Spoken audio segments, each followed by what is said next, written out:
Hi everybody. So Mike brings up a great point that marriage exists not only as a religious institution, but as a secular institution as well. But you know what? He makes an even better point that marriage doesn't have to be a government institution at all. The point I was trying to make in my previous video is that different people view marriage differently. And you know what? That's okay. The truth is, we're never going to get this country to agree on a universal definition of the word marriage. Hell, we still never figured out what everyone's definition of the word is. Marriage was around far before the US government was, so I don't really see why the government has any more of a right than a religious organization to force a universal definition onto people. It's okay for different people to have different views. I can't stress this enough.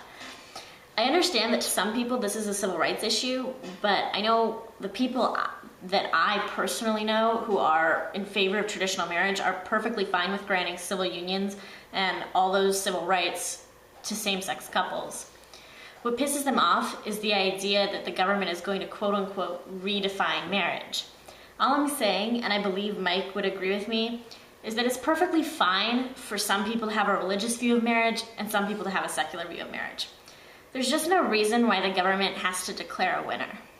When I was younger, I used to play all sorts of games and sports with other kids in my neighborhood, and for the most part, we just made up our own rules as we went. We would sit around, weigh the potential pros and cons of a given policy, and we'd figure out something that worked for everybody. Now, the kids at the cul-de-sac had a completely different version of Foursquare than those of us that lived in the middle of the street. And that was okay. One thing we never did was run to our parents to give us rules that we really didn't need. Even at that young age, we understood that it just didn't make sense to go to an authority figure for something that we could do ourselves. And you know what? We also didn't see any reason to have a third party come in and tell us that one version of Foursquare was right and one version was wrong, even though each kid had their own personal preference. It was just kind of generally understood that if someone from my part of the street was to go play at the cul-de-sac, they would play by cul-de-sac rules. And if someone from the cul-de-sac was to come up and play with us in the middle of the street, they would play by our rules. For too long, we the people of these United States have always been that obnoxious kid that just ran to their parents whenever a conflict arose.